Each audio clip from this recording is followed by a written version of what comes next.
Bloomberg Audio Studios. Podcasts, radio, news. We did have that first Labour budget in over 14 years yesterday. The market reaction has been something to behold.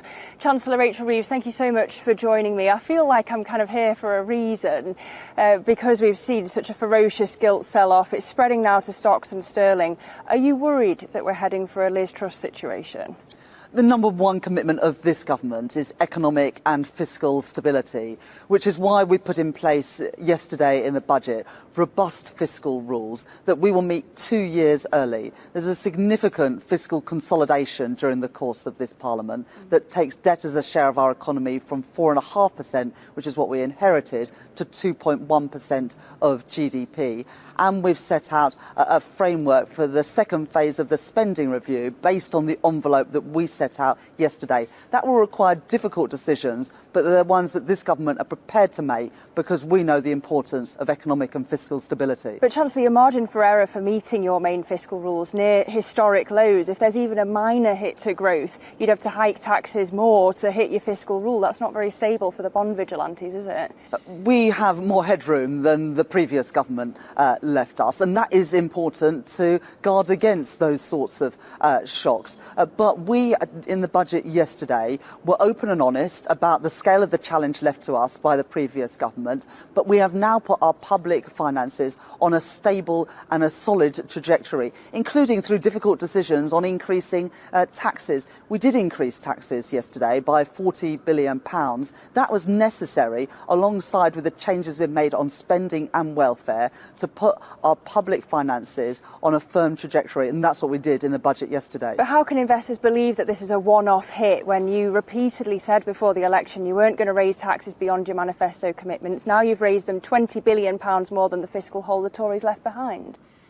Well, we were left with a terrible situation by the previous government, a big black hole in the public finances, a number of commitments around infected blood and the post office scandal that weren't properly funded. We've now put all of that out in the open, and we've raised taxes in a way that now put our public finances on a stable trajectory. Indeed, the Office of Budget Responsibility confirmed that we meet both our stability and our investment rule 2 years early. That should give confidence, alongside what the International Monetary Fund said yesterday, that these were the right decisions for our public finances and indeed for growth. We're making the decisions to get our public finances on a firm trajectory and also to boost the growth potential of our economy. But the IMF endorsement's almost out of date now, given the market reaction, and a lot of people are going to be asking what the point of all these tax rises was when the OBR sees the economy growing more slowly under this Parliament, under your plans, than if Rishi Sunak had stayed Prime Minister.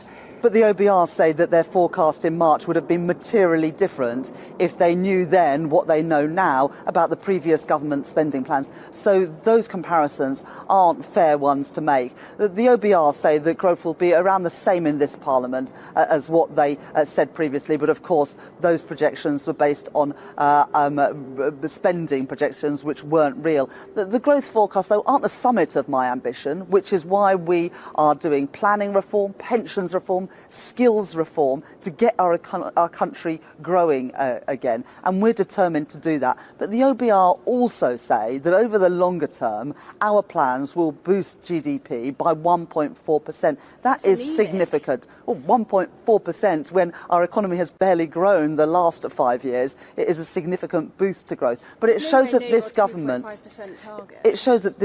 and this is 1.4% in addition to the growth we're already experiencing, just to be clear about that, and that would be a big uplift on the growth that we've experienced the last few years. But we're doing more to boost growth. We're getting Britain building again with those planning reforms. We're unlocking long-term patient capital to help small businesses and start-up and scale-up businesses to grow. All of that could have a big impact on growth, as could the £63.5 billion investment that this government unlocked at our International Investment Summit just 2 weeks ago. And yet, Chancellor, for all your revenue raising, there are still going to be real terms cuts for some government departments. If that's not the definition of austerity, what is? That's not Correct. The numbers we put out yesterday that shows real terms increases to government spending of 1.5% during the course of this Parliament, 1.7% if you take into account capital spending as well. And Austerity, 2%. well, that would be even higher than the growth rates being forecast. Austerity is when you're cutting public spending. We're not cutting public spending, but it will require difficult decisions. And we set out the envelope for spending in the Parliament ahead at the budget yesterday. We are determined to live within our means. We are conducting a zero-based review to drive efficiency and productivity across government, because better public services are not just about money, it's about running those public services better, and that is what we're going to do. Well, indeed, think tanks like the Resolution Foundation are saying inevitably employers are going to pass on this national insurance rise to workers, that this is going to be the worst term for living standards under any Labour government. Yes, you're not technically raising taxes on working people, but if you're honest, it's going to feel like it, won't it? Well, the last Parliament saw living standards stagnate. It was the worst Parliament for living standards ever recorded. The Office of Budget Responsibility forecast yesterday that real household disposable income will increase on average by 0.5% in real terms per year. So that is a world away from the stagnating living standards that we saw in the last Parliament. But do we want to do more? Absolutely. That's why we're introducing planning reform, the pensions reform, the skills reform, to get Britain building, to get our economy growing again, bringing in private sector investment, for example, through the National Wealth Fund and through the International Investment Summit that unlocked £63.5 billion of private investment in the UK, showing the confidence that business and investors have in this government and our strategy. Chancellor, you keep emphasising the long term here. Do you worry that you're not going to get 2 terms in government to realise your ambitions, to get to the summit of your ambitions, because it's going to take a decade of national renewal for people to feel better off? I'm thinking about George Bush Senior saying, read my lips, no new taxes, and he was out after 1 term.